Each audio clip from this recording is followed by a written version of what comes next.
17,000 नेपाली जनतालाई हत्या गर्ने हिजो पनि यहाँ माओवादी जनयुद्धको टाइममा अपाङ्ग भएका मान्छेहरूको जुलुस नारा देख्दै थिए। उनीहरू अधिकारको माग गर्दै थिए। पीडकलाई सजाय होस्, पीडितले क्षतिपूर्ति पाओस् भन्दै थिए। तर तिनै मान्छेहरू लाइन लागेर त्यही प्रचण्डलाई भोट हाल्छन् होइन, त्यही शेरबहादुरलाई भोट हाल्छन् होइन। अनि तपाईले सूर्य चिन्हलाई भोट दिनुभयो, अनि म सूर्य चिन्हको भोट पाएर रुखलाई भोट हाल्न जान्छु होइन। तपाई पद्धति देख्नुहुन्छ। यी सबै कुराहरूले हेर्दा देशको समग्र राजनीति भनेर जे हामी व्यवस्था अथवा छलफल गर्छौं अथवा कुरा उठाउँछौं, वास्तवमा हाम्रो देशको कुनै पनि शक्तिले यो देशको राज्य व्यवस्था चलाएकै छैन। हामी अमेरिकाको स्टेट पार्टनरशिप प्रोग्राममा हाम्रो सरकार सहमत छ भनेर पत्र लेख्नुभयो। तपाईले निर्वाचित गरेर पठाउनु भएका काठमाडौँका मेयर साहबहरू अब र्यापरको शालिग बनाउँछन्। 50 अर्ब सहायता दिँदाखेरि एमसीसी चाहिँ संसदबाट पास गर्नु पर्दो रहेछ। तपाई एमसीसी पास गरेर अमेरिकाको सुरक्षा छाताभित्र पसेपछि अनि तपाईलाई 80 अर्ब दियो। अहिले पनि भारतको सम्प्रभुता नेपाली युवाहरूले, वीर गोर्खाहरूले थामिदिएका छन्। बेलायतको सम्प्रभुता थामिदिएका छन्। के यो विकास भएको हो? अहिले तपाईले भने जस्तो नेताहरूले त विकास हो भन्छन् नि, नागरिकता देऊ ठुलो कुरा हो। यो त विनाश हो। सार्वभौम सत्तासँग जोडिने विषय हो नागरिकता त। सार्वभौम सत्तासँग जोडिने विषय होइन शेष पनि, यो सार्वभौम सत्ताको विषय हो। तिब्बतका गुम्बाहरूमा त्यहाँका लामाहरूलाई त्यो गुम्बा भत्काउन लगाउनु भयो, अनि गुम्बा भत्काइसकेपछि तिनै लामाहरूलाई जनमुक्ति सेनाद्वारा ती मारिदिनु भयो र चिहान बनाउनु भयो, नरसंहार गरियो। नरसंहार गर्नुभयो। वरिष्ठ अधिवक्ता विष्णु भट्टराईज्यू नमस्कार। हजुर नमस्ते। अब अहिलेको परिपाटीमा नेपालको आन्तरिक राजनीतिदेखि लिएर नेपालको राजनीतिमा बाह्य शक्तिको प्रभाव, प्रचण्डको जापान यात्रा सँगसँगै नेपालमा उत्पन्न राजनीतिक समस्यालाई समष्टिगत रूपमा हेर्दाखेरि कसरी मूल्याङ्कन गर्नुहुन्छ तपाईले? अब समय मात्रै नयाँ हो। वास्तवमा समष्टिमा नेपालको राज्य व्यवस्थाको बारेमा कुरा गर्दा फेरि त्यही 62-63 मै फर्किनु पर्ने हुन्छ। तर दिनदिनै मुलुकको राष्ट्रिय राजनीति यही मुलुकका, यही राज्य व्यवस्थाका हिमायती हुँ भन्नेहरूले चलाएको त छ। किनभने अहिले भर्खरै स्थानीय निकायको निर्वाचन सिद्धिएको छ। स्थानीय निकायको निर्वाचनमा निर्वाचन आयोगको कथन अनुसार 64% मत खस्यो र लगभग 24% नै मत बदर भयो देशभरि। कहीँ त्योभन्दा कम भयो, 10-12% भयो होला, कहीँ अलि 20-30% भयो होला। यसले गर्दाखेरि काठमाडौँमै पनि जम्मा 52% मात्रै मत खस्यो। अनि त्यसले त्यो आधारमा निर्वाचित भएर आएका प्रतिनिधिहरू वास्तवमा नेपाली जनताका प्रतिनिधि त हुन् र एउटा निर्वाचनलाई तपाईले सबभन्दा ठुलो लोकप्रिय जनप्रिय भनेर जे हामी भन्ने गरेका छौं, एउटा निर्वाचनमा हामी 3 जना चुनाव उठ्यौं, 200 मत खस्यो। मैले 90 पाएँ, तपाईले 80 पाउनुभयो, अर्कोले 70 पायो, अर्कोले 20-30 पायो भने त्यो 200 लाई त त्यो 90 भोट पाउने मान्छेले प्रतिनिधित्व गर्यो नि, 110 त त्यो राज्य प्रणालीबाट बाहिरै रहे। अब कतिजना मान्छेहरूले त निर्वाचन बहिष्कारै गरे। यसै कारणले गर्दाखेरि फेरि यो अहिलेको सरकार भन्यो भने पीडा लाग्छ। मैले त सुनेसम्म, मैले जाने होइन, सुनेसम्म संसारमा कार्यकारी प्रमुख एउटा हुन्छ। नेपाल मात्रै 5 दलीय गठबन्धन एउटा यस्तो हो जसमा कार्यकारी प्रमुखकै हैसियतमा 2 जना मान्छे प्रचण्ड र शेरबहादुरको हालिमुहाली भएको देखिन्छ। हिजो पनि ओली र प्रचण्डको हालिमुहाली थियो, आज देउबा र प्रचण्डको फरक के हो? होइन होइन, हिजोको भन्दा यो स्पष्ट रूपले फरक छ शेषमनजी। हिजो केपी शर्मा ओली र प्रचण्डको पार्टी त एउटै थियो नि, अहिले त शेरबहादुर र प्रचण्डको पार्टी त अलग छ। अनि 5वटा पार्टीको एउटा सरकार कसले बनाइदिएको? परमादेशले बनाइदिएको, अदालतले बनाइदिएको, सरकारले बनाइदिएको, के अरे न्यायपालिकाले बनाइदिएको। र यी जो आफूलाई सर्वहाराका अधिनायकवादी हुँ भनेर 17,000 नेपाली जनताको शहादत यिनीहरूले गरे र अस्ति 2-4 महिना अगाडि बलात्कारको मुद्दामा हदम्याद घटाऊ भनेर भने र त्यतिखेरै मलाई जहाँसम्म लाग्छ 78 फागुन 24 गते एक थरी महिलाहरूले प्रेस सम्मेलन गरेर हामी माओवादी जनयुद्धमा बलात्कृत भयौँ भने। अहिले माओवादी जनयुद्धमा बलात्कृत भयौँ भनेका मान्छेहरू नै बलात्कारको मुद्दामा हदम्याद घटाऊ, हदम्याद नलाग्ने व्यवस्था गर भन्छन्। यदि बलात्कारको मुद्दामा हदम्यादको व्यवस्था हटाइदिने हो भने यो अहिलेको 5 दलीय गठबन्धनको सरकारमा बसेका कतिजना मान्छेहरूलाई बलात्कारको मुद्दा लाग्छ होला? अनि तिनै मान्छे, पीडा पनि लाग्छ, तिनै मान्छे अस्ति भर्खरै जेपी नड्डाको निम्तोमा अथवा भारतीय जनता पार्टीको निम्तोमा, हिन्दूवादी पार्टीको निम्तोमा, धार्मिक संगठनको निम्तोमा दिल्ली गएर आए र दिल्लीमा जाँदाखेरि संसारको सबैभन्दा ठुलो लोकतन्त्र प्रजातन्त्र भएको त भारत पो रहेछ, भारतीय जनता पार्टी पो रहेछ, जो हिन्दूवादी पार्टी हो, जसले धर्मलाई अफिम भन्छ कम्युनिस्टहरू। त्यसको त 17 करोड सदस्य संख्या रहेछ र त्यही नेपालमा पालो पालो सरकारको आलो पालोको कुरासम्म गरे यिनीहरू।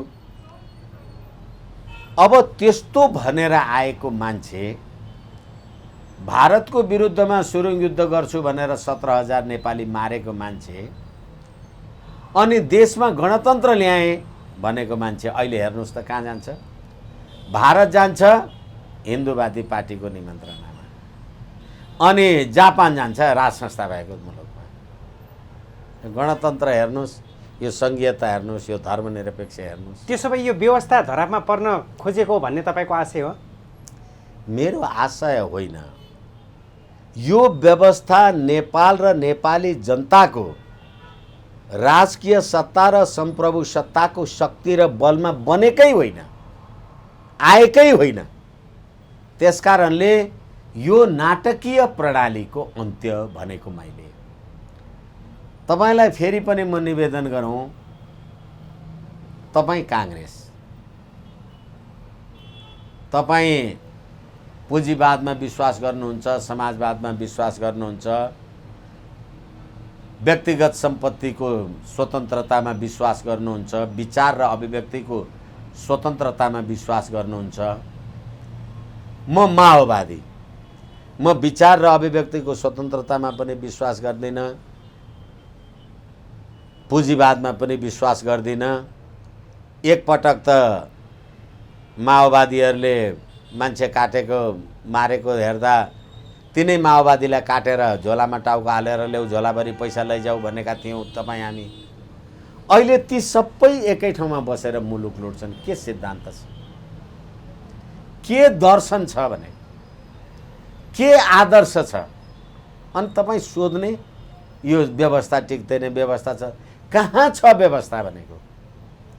जहाँ सम्पूर्ण कुराले अव्यवस्थाले राज गरेको छ त्यो देशमा तपाईँ व्यवस्था खोज्नुहुन्छ। यसकारण यो अहिले चाहे तपाईँ जापान भ्रमण गर्नुहोस्, चाहे अमेरिका भ्रमण गर्नुहोस्, आखिर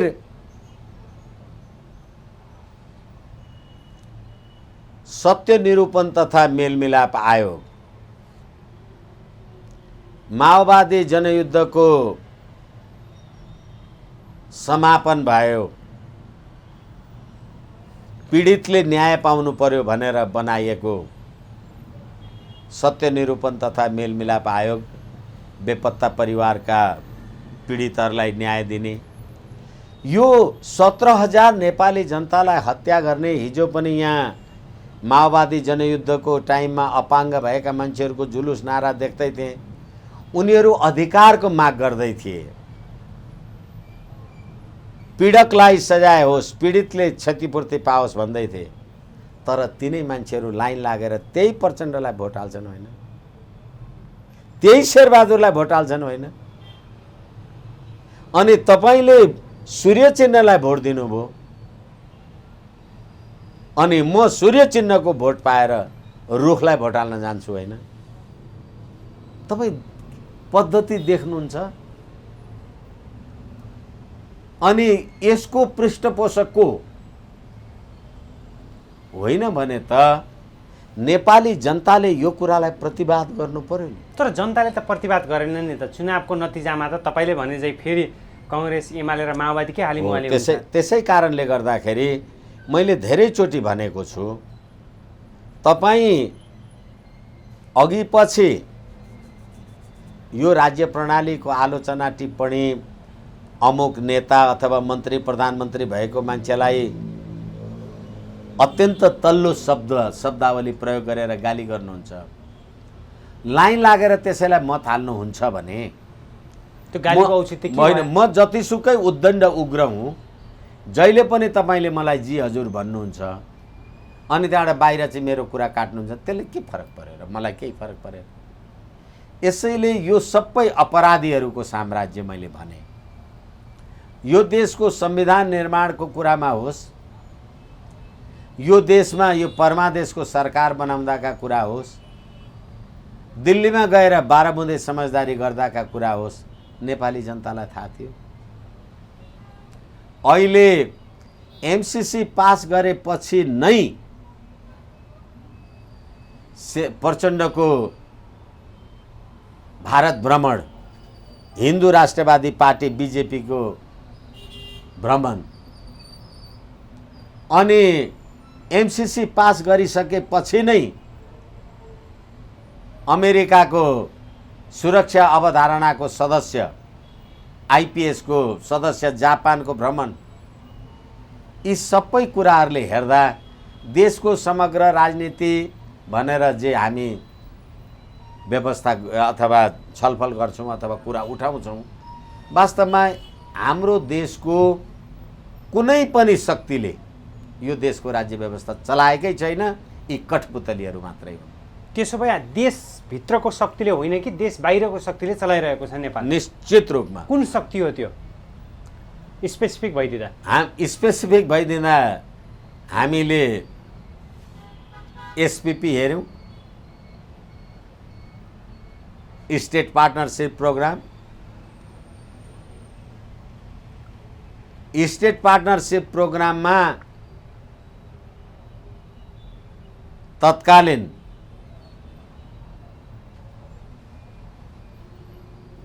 प्रधान सेनापति थापाले 2019 मै अमेरिकी राजदूतावासमा चिठी लेखेर हामी अमेरिकाको स्टेट पार्टनरसिप प्रोग्राममा हाम्रो सरकार सहमत छ भनेर पत्र लेख्नुभयो। अनि पछि हामीले एसपीपी पास गरेनौँ आदि इत्यादि तपाईहरु जे भन्नुस्, डोनाल्ड लु आउँदाखेरि अथवा जे गर्दा जे भन्नुस्, तर के भने यो देशको प्रधान सेनापतिले एउटा संसारको शक्ति राष्ट्र अमेरिकालाई लेखेको पत्रमा नेपाल सरकारको सहमति जनाउँछ र नेपाल सरकारको मन्त्री र प्रधानमन्त्री भएको मान्छेले होइन भन्छ भने देश कसले चलाएको छ? यही एमसीसी जस्ताको तस्तै हामी पारित गर्दैनौँ, बरु खरानी हुन्छौँ भने होइन। अनि यी पारित गर्नेहरू कति खरानी भए? एमसीसी को विरुद्धमा 2078 फागुन 15 गते बेलुका 7-8 बजेसम्म मुर्दाबाद, no MCC, go back America भनेर प्ले कार्ड बोक्ने यो देशका युवाहरू, प्रचण्ड, शेरबहादुर भएर, माधव नेपाल, केपी ओली भएर एमसीसी पास गरिसकेपछि ती युवा कहाँ गए? कोही देखिँदैन त जुलुस। यो भन्दा बढी तपाईलाई विदेशी शक्तिको निर्णायकत्व चलखेलको बारेमा के बताउने? त्यसो भए अब मङ्सिर 4 गते चुनाव आउँदैछ, चुनावको घोषणा मङ्सिर 4 गतेको चुनाव भन्नुस्, मङ्सिर जे गतेको कुन चुनाव, शक्तिलाई मेन स्ट्रिममा ल्याउन चाहन्छ विदेशी शक्ति? अहिलेको जे शक्ति छ, अहिले तपाईँ विदेश जानु पर्यो भने सरकारले तपाईलाई $1500 को सुविधा भनेको छ, क्यास चाहिँ तपाईलाई $200 मात्रै दिन्छ। अस्ति स्थानीय निकायको चुनावमा 32 अर्ब खर्च भयो। त्यो 32 अर्ब खर्च हुँदा 1,70,72,00,000 मतदाता संख्या भने त्यो 32 अर्बमा 1.5 करोड मत खस्ता, 24% आदि इत्यादि भन्दा भने एउटा मतपत्रको मूल्य कति पर्यो? तपाईले बाकसमा मत हाल्दा कमसेकम 7,000। अब त्यो 7,000 कमाउने काम अहिले यो बीचमा के भयो? नेपाली जनताको आर्थिक स्तर बढ्यो, नेता कमाइयो, भ्रष्टाचार बढ्यो। हामीले त्यसो त जनार्दन शर्मावाला घटना हेरिहाल्यौँ। अब कति कुरा त्यही भनेको के, होइन कति कुरा भन्ने कोही कुनै जघन्य अपराध हुन्छ, त्यो वर्षौं बहस गरे पनि नसिद्धिने कुरा हुन्छ। अनि अब हिजो तपाईले एउटा मत हाल्दा 7,000 कमसेकम खर्च भयो। तपाईले निर्वाचित गरेर पठाउनु भएका काठमाडौँका मेयर साहबहरू अब र्यापरको शालिग बनाउँछन्। जनताको उदाहरण के? फोहोर उठाउने स्थिति छैन काठमाडौँमा अहिले। एकछिनलाई मान्नुहोस्, फोहोर उठाउने कुरा आफ्नो ठाउँमा प्राविधिक रूपले यो मिल्यो त्यो मिलेन, राज्यले मिलाउनु पर्छ, गर्नुपर्छ, त्यो जिम्मेवार होला। तर तपाईको प्रायोरिटी र्यापरको शालिग बनाउने हो। अनि 50 अर्बको एमसीसी तपाईले संसदबाट पास गर्नुभयो। त्यो पास गरिसकेपछि 2079 वैशाख 2 गतेको मन्त्री परिषद बैठकमा 80 अर्बको सहायता अमेरिकाले तपाईलाई दियो। किन दियो? नेपालको संघीयता, राज्य व्यवस्थालाई स्ट्रेन्थन गर्नका लागि भने। 80 अर्ब सहायता दिँदा संसदको अनुमोदन चाहिँदो रहेन रहेछ। 50 अर्ब सहायता दिँदाखेरि एमसीसी चाहिँ संसदबाट पास गर्नु पर्दो रहेछ। तपाईँ एमसीसी पास गरेर अमेरिकाको सुरक्षा छाताभित्र पसेपछि अनि तपाईलाई 80 अर्ब दियो नि। हो, अब तपाईँ स्थानीय प्रदेश सभा र संसदको चुनाव गर्दै हुनुहुन्छ। अस्ति 32 अर्ब खर्च भएको अथवा यो अर्थमन्त्रीको काण्डसाण्ड आफ्नो ठाउँमा जे छन् भ्रष्टाचार, 2 रुपियाँ तपाईँको कमाइ छैन। अब प्रदेश सभा र सङ्घीय संसदको निर्वाचनमा कति खर्च होला? कमसे कम 2 खर्ब 3 खर्ब कहाँबाट आउँछ? देश नै व्यवस्था धान्न नसक्ने स्थितिमा गइसक्यो, आर्थिक ऋणको चपेटामा परिसक्यो नेपाल, श्रीलङ्का पुग्ने स्थिति आयो भनेर अब राष्ट्र ब्याङ्कका पदाधिकारीहरू बताउँछन्। 1 अर्ब 39 करोड जनसङ्ख्या भएको भारतमा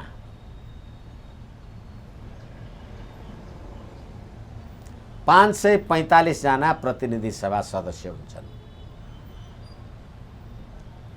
तपाईको 2 करोड 93 लाख जनसङ्ख्या भएको देशमा 275 प्रतिनिधि सभा सदस्यहरू हुन्छन् अनि प्रदेश सभामा 330 हुन्छन्। 751 स्थानीय सरकार हुन्छन्। तिनीहरूको काम गाडी चढ्नु र कर उठाउनु भन्दा बाहेक अरू के छ? अब धान्न सकेन भने त बाबा तपाईँ एउटा आम संसारको मान्छे भए पनि हुँदाहुँदै सबभन्दा पहिले त तपाईँ यो देशको युवा नेपाली नागरिक हो नि। तपाईँ हामी जस्ता अथवा तपाईँहरू जस्ता युवाहरूको यसमा के क्रियाशीलता? खोइ त्यही लाइन लागेर भोट हाल्छन् अनि त्यो पैसा कहाँबाट आउँछ? तर जनतामा एक किसिमको जागरण त पैदा भएको छ नि। तपाईँले सरसर्ती तपाईँ जतिसुकै जागरण भन्नुहोस् न, स्वतन्त्रलाई दिने लहर हाबी भयो होइन? तपाईँ जतिसुकै जागरण भन्नुहोस्, व्यवस्था विरुद्ध जनताहरू उर्लिए, त्यो त बिस्तारै क्रमबद्ध रूपमा देखिने। तपाईँ यहाँ आएर पण्डितजीको उपदेश अथवा गुरुजीहरूको सन्त महन्तको उपदेश सुन्नुहुन्छ, यो लागु औषध अथवा यो मादक पदार्थ सेवनले दिस एन्ड द्याटको निकै भनेर आहा कति राम्रो गुरुजीले उपदेश गर्नुभयो भनेर चित्त बुझाउनुहुन्छ। अनि त्यो उपदेश सुनिसकेपछि भट्टी पसलमा गएर 10 रुपियाँको भए पनि रक्सी नखाइकन निर्णय लाग्दैन। भनेपछि त्यही हालत छ जनताको। तपाईँले सुनेर के भयो भने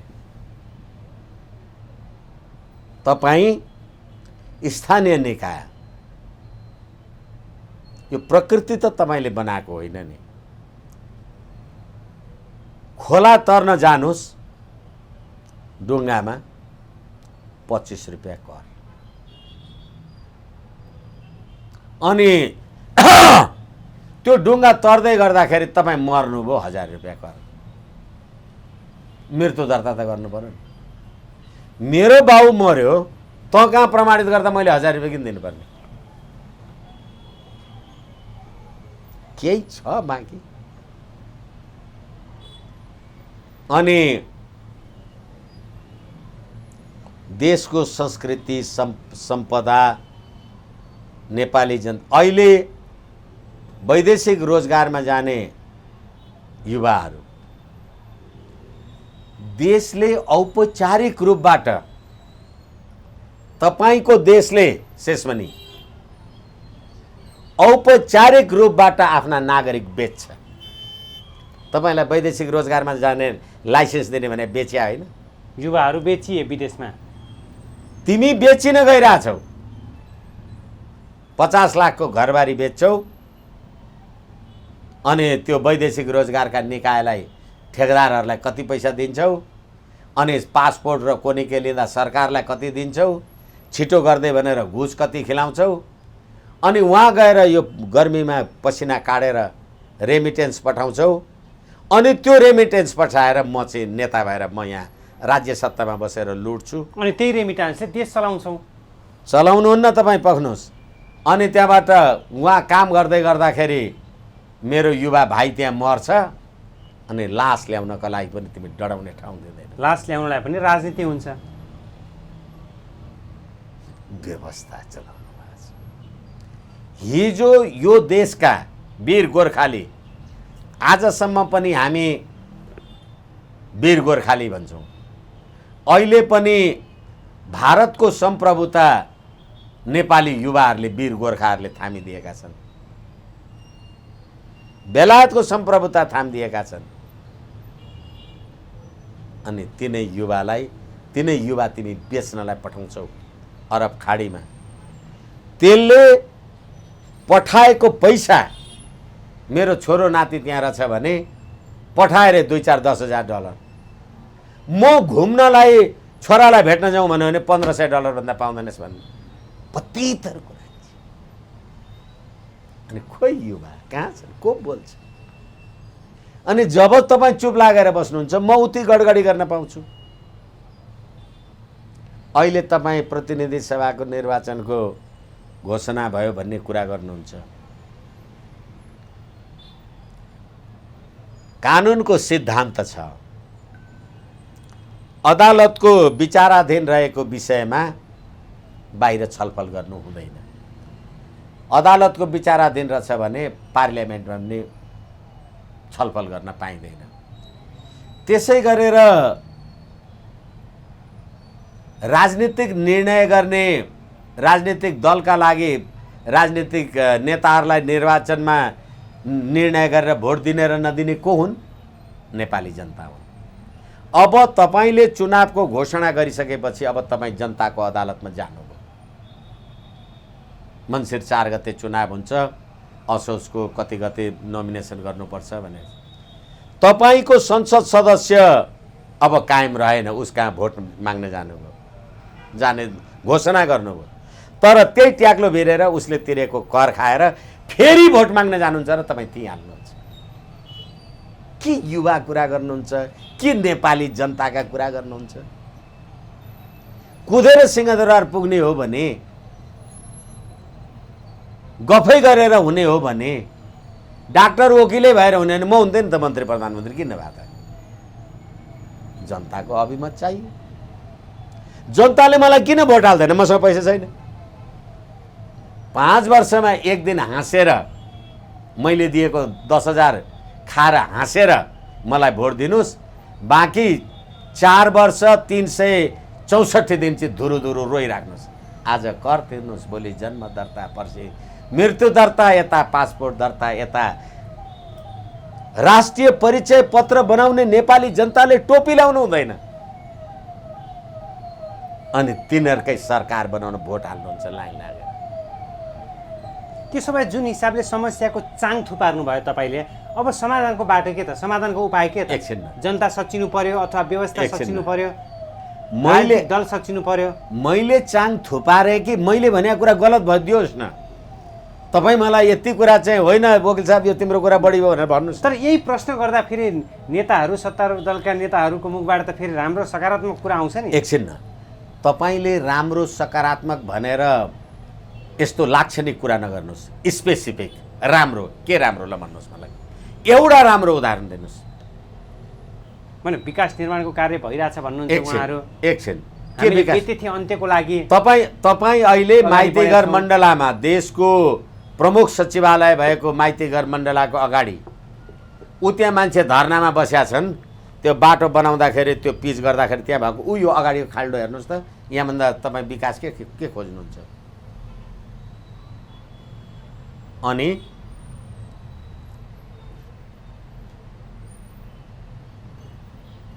अर्को विकास तपाईले सम्पूर्ण विदेशीहरूलाई साँच्ची भन्ने हो भने रोटी र बेटीका नाउँमा नेपालको राष्ट्रियता बेचिराख्नु भएको छ। नागरिकताको नाउँमा सुन्नुभयो नेपाली जनताको आवाज? कुन आन्दोलन, कुन नारा, कुन जुलुस लाग्दा, 62-63 को आन्दोलन चल्दा हामीलाई नागरिकता चाहियो भनेर कसले भनेको? नेता। तर नागरिकताको नाममा राजनीति भयो, कट अफ इयर बढाइयो। यसै कारणले गर्दा नागरिकताको नाउँमा कट अफ इयर बढाइयो। के यो विकास भएको हो? अहिले तपाईँले भने जस्तो नेताहरूले त विकास हो भन्छन् नि, नागरिकता दिउँ ठुलो कुरा हो। यो त विनाश हो। सार्वभौम सत्तासँग जोडिने विषय हो नागरिकता त। सार्वभौम सत्तासँग जोडिने विषय होइन शेष पनि, यो सार्वभौम सत्ताको विषय हो। एकछिनलाई मान्नुहोस्, तपाईँ भारतमा माइती मावली भएको हो, राष्ट्रपति हुनुभयो। म अमेरिकामा छोराछोरी बुहारी भएको मान्छे प्रधानमन्त्री भएँ। भोलि भारत र नेपालको बीचमा कुनै झगडा र टन्टा भयो भने तपाईँ राष्ट्रपतिले आफ्नो माइती मावली भएको भारतको पक्षमा विचार गर्नुहुन्छ कि नेपालको बारेमा विचार गर्नुहुन्छ? त्यसै गरेर यो देशमा तपाईले गणतन्त्र ल्याएपछि राष्ट्रिय पोशाक दौरा सुरुवाल कोट टोपी किन हटाउनु पर्यो? एउटा जवाब दिनुस् न त। यी विकास गरेकाले राम्रो गरेका छन्, तपाईँ भन्नुस् न मलाई। अनि पारीबाट बिहा गर्दाखेरि चाहिँ त्यो केटीलाई 10 लाख रुपियाँको भोज खुवाइएला, तर एक सुकाको सिन्दुर नहालिकन त स्वास्नी हुन्न नि। अनि त्यहाँबाट पारीबाट शादी बिहा गरेर आएका मान्छेलाई तपाईले अहिलेको भरे नागरिकता दिनुपर्ने। अनि राष्ट्रिय परिचय पत्र बनाउँदा चाहिँ केटी मान्छेले सिन्दुर पनि लाउन नहुने, चुरो पनि लाउन नहुने। कसको देश? खूब विकास भएको छ। परम्परा मासियो। परम्परा मासियो होइन,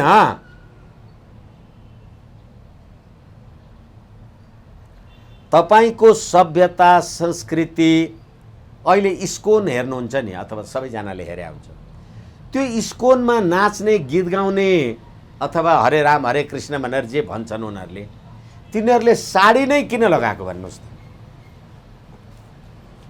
के पेन्ट लगाएर अथवा पश्चिमाहरूको ड्रेस लगाएर हरे कृष्ण भन्न सकिँदैन? साडी किन लाग्यो? त्यो मादल बजाउनेहरू अथवा त्यो अरू लोग्ने मान्छेहरू पनि धोती नै लगाएर टोपी नै किन पाल्या भने? के त्यो जुल्पी पालेर मादल बजाउन मिल्दैन? जन्मने जायते शूद्रो संस्कार द्विज उच्चते वेद पठेत भवेत विप्र ब्रह्म जानोति ब्राह्मण। जन्मिँदा सबै शूद्र हुन्छन्। तपाईँ अमेरिकामा जन्मिनुहोस्, नेपालमा जन्मिनुहोस्, संसारका प्राणीहरू त स्त्रीलिङ्गबाटै पैदा हुने हुन्, सबै शूद्र हुन्छन्। किनभने त्यसरी नै पैदा हुने। संस्कार द्विज उच्चते, संस्कारले तपाईँलाई अर्कोचोटि पैदा गर्छ। अमेरिकामा जो बच्चा भएको जन्मिएको बच्चा पनि रुँदा च्यानै गर्छ। अमेरिकामा जन्मिएको नेपालमा जन्मिएको बच्चा पनि रुँदा च्यानै गर्छ, अमेरिकामा पनि रुँदा च्यानै गर्छ भने एकछिन पछाडि 2 वर्षदेखि ऊ चाहिँ मदर भन्छ, म चाहिँ आमा भन्छु। किन भने संस्कार। वेद पठेत भवेत विप्र। वेद पढ्यो भने विप्र भनेको विज्ञ हुनु भनेको बाहुन भने होइन। तपाईलाई त्यस कुराको विज्ञता हासिल भयो भने। अब मैले संस्कृत पढेँ अनि तपाईले अंग्रेजी पढ्नुभयो। मैले संस्कृत पढेर आमा बुवा अतिथिलाई आचार्य देव, गुरुजीलाई आचार्य देवो भव भने गुरुजीलाई देवता सरह मान्नुहोस्, आमालाई देवता मान्नुहोस्, बुवालाई देवता मान्नुहोस् भन्नु। मैले आचार्य देवो भव, मातृदेवो भव, पितृदेवो भव। उसले अंग्रेजीमा भर्यो फादरलाई, ओ फादर कम हियर भने के देवो भव न छ सिद्धि।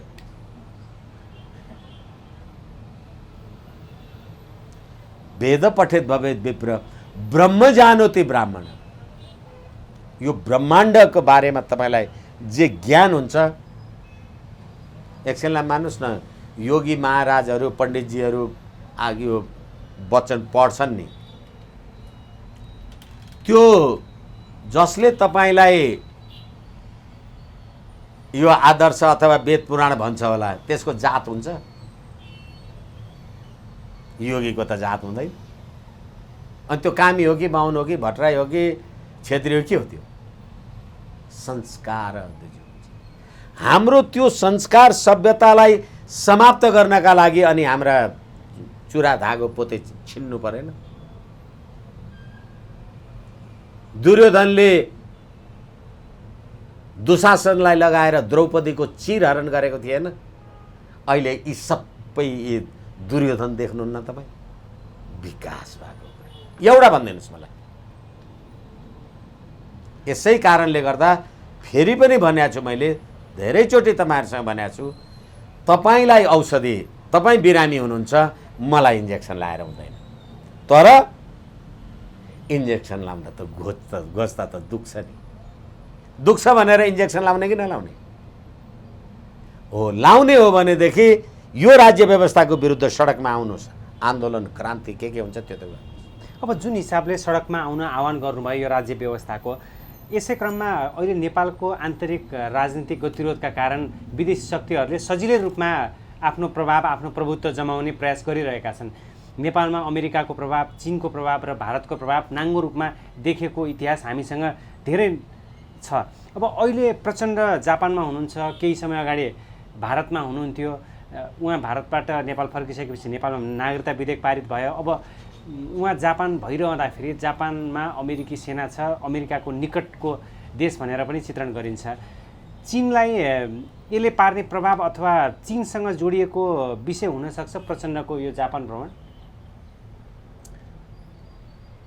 निरपेक्ष रहन सकिँदैन।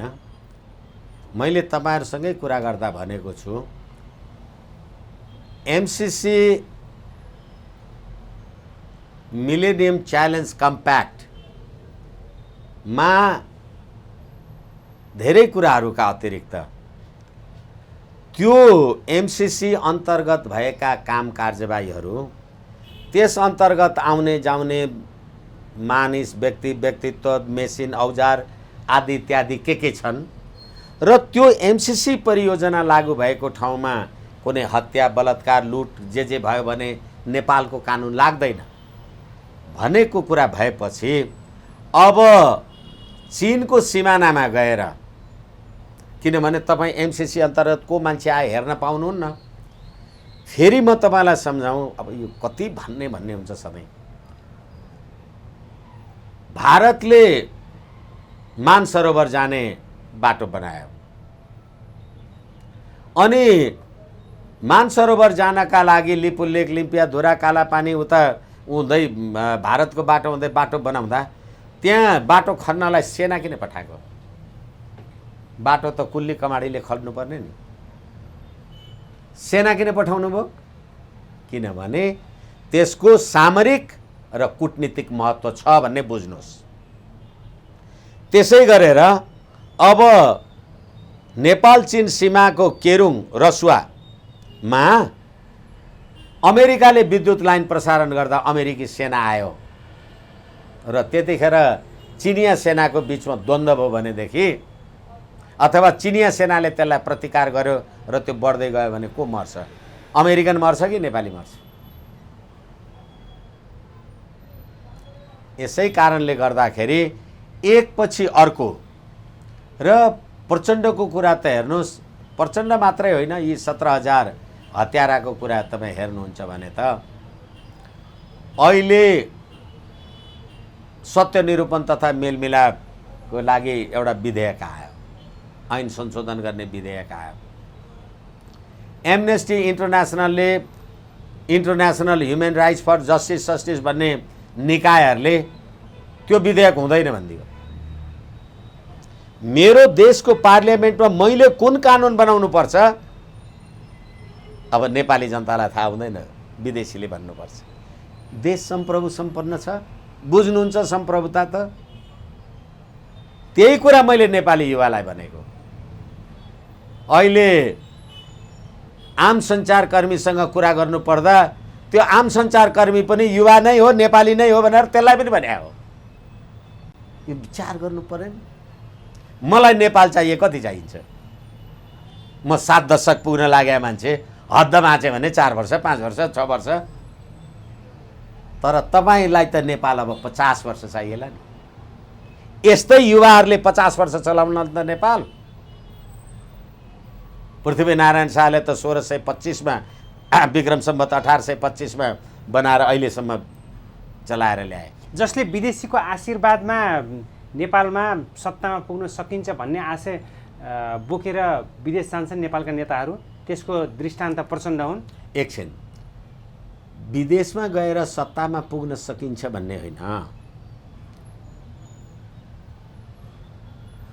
तपाईहरू दालमै कुछ काला है भन्नुहुन्छ, म दालै कालो छ भन्छु के।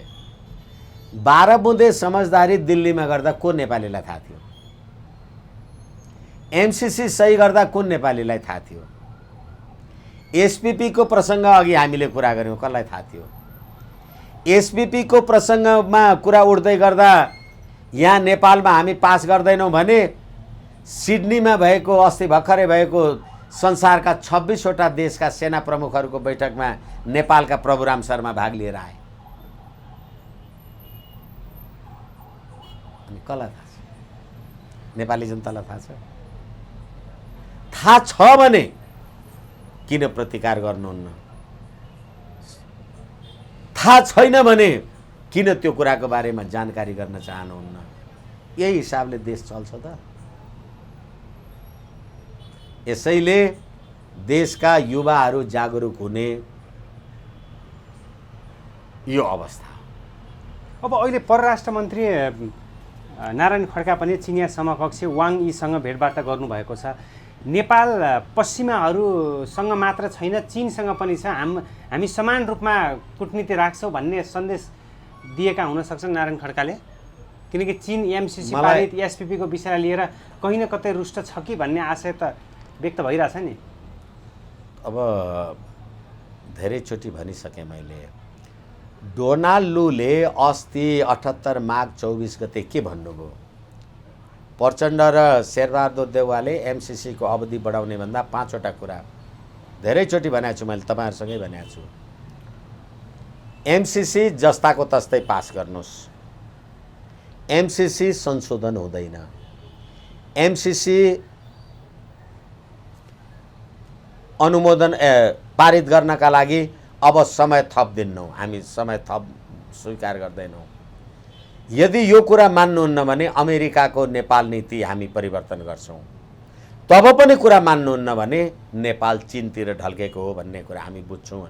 डोनाल्ड लूले भने हो, प्रचण्डलाई पनि, केपी ओलीलाई पनि, पुष्पकमल दाहालजीलाई पनि। त्यति भन्दाखेरि यिनै लीलामणि पौडेल, यही झलनाथ खनाल लगायतका मान्छे होइनन् एमसीसी जस्ताको तस्तै पास हुन दिनु, बरु खरानी हुन्छु भने। एमसीसी पास भयो कि भएन, यिनीहरू खरानी भयो कि भएनन्, अब म धेरै कुरा नजाउँ। तर मैले यो कुरा तपाईँलाई किन भने एमसीसी पास गरेर त डोनाल्ड लूले भने जस्तो हामी अमेरिकन ध्रुवमा त गयौँ नि, गएनौँ।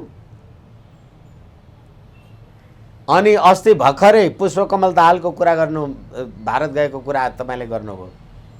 उहाँले के भन्नुभयो?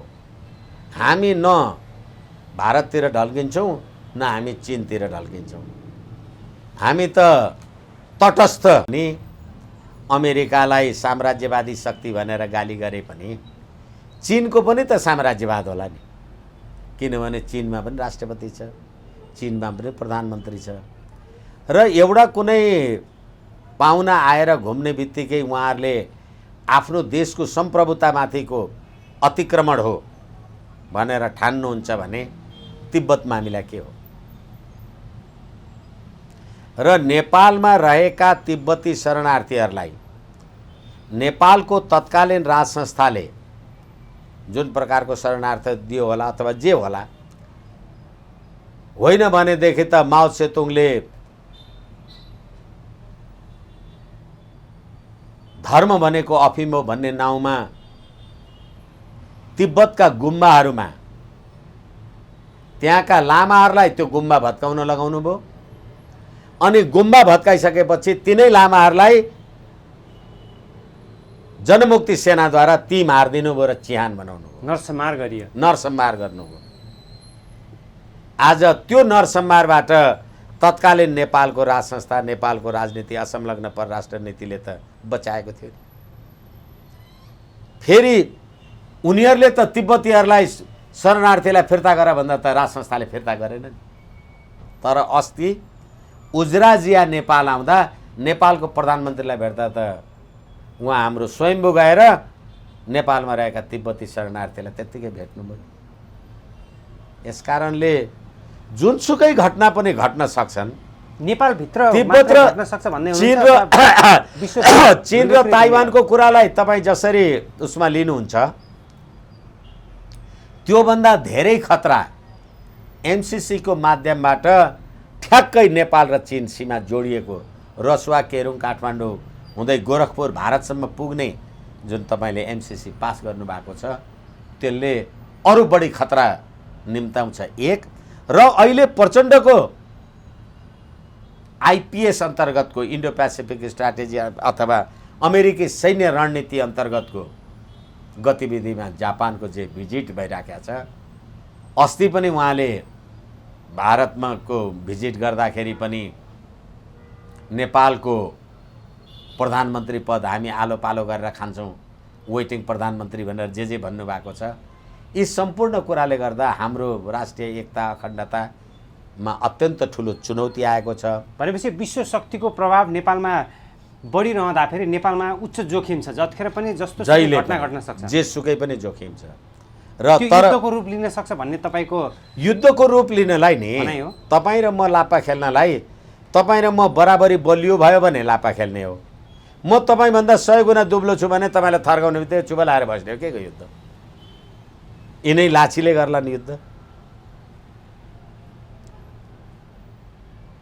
खतराको घन्टी बजिसक्यो भन्ने तपाईँको आशय? बजि नै राखेको छ सधैँ। प्राविधिक रूपले नेपाल राष्ट्र अथवा जे हामी भन्दैछौँ, तर के बाँकी रह्यो? त्यसो भए कसको कारण नेपालमा खतरा छ? त्यो चीन हो अथवा भारत हो अथवा अमेरिका हो अथवा हामी आन्तरिक द्वन्द्व? सबभन्दा ठुलो कुरा अहिलेको राज्य प्रणाली हो। होइन भने हिजो भारत चीन अमेरिका हुँदा किन खतरा थिएन? अहिले पनि भारत चीन नेपाल छँदैछन् त, अहिले चाहिँ खतरा किन भयो? यी कुपात्रहरू, यो प्रवृत्ति प्रणाली र पात्रहरूको कारणले गर्दा खतरा। ठिक छ, समसामयिक राजनीति विषयदेखि लिएर विश्व राजनीतिमा केन्द्रित भएर बसमा सरिक भइदिनु भयो। जाँदै विश्व दुनियाँका सम्पूर्ण नेपालीहरूलाई के भन्न चाहनुहुन्छ? विश्व दुनियाँका सम्पूर्ण नेपालीहरूलाई तपाईँहरूको आफ्नो मुलुकको राष्ट्रिय एकता अखण्डता स्वाधीनता स्वतन्त्रता सम्प्रभुता थाम्नका लागि नेपाली युवा नेपाली जनताकै जागरुकता वाञ्छनीय छ। नभए यो देश कुनै पनि दिन नागरिकताको बहानामा होस् कि जेसको बहानामा होस् फिजी र सिक्किम हुन सक्छ, अनि त्यतिखेर कठैबरा भन्ने दिन चाहिँ रहँदैन। त्यो नहोस्, नेपाल युगौँ युगसम्म बाँचिरहोस्, त्यही नै हाम्रो कामना छ। हस्, धेरै धेरै धन्यवाद। हस्, धन्यवाद।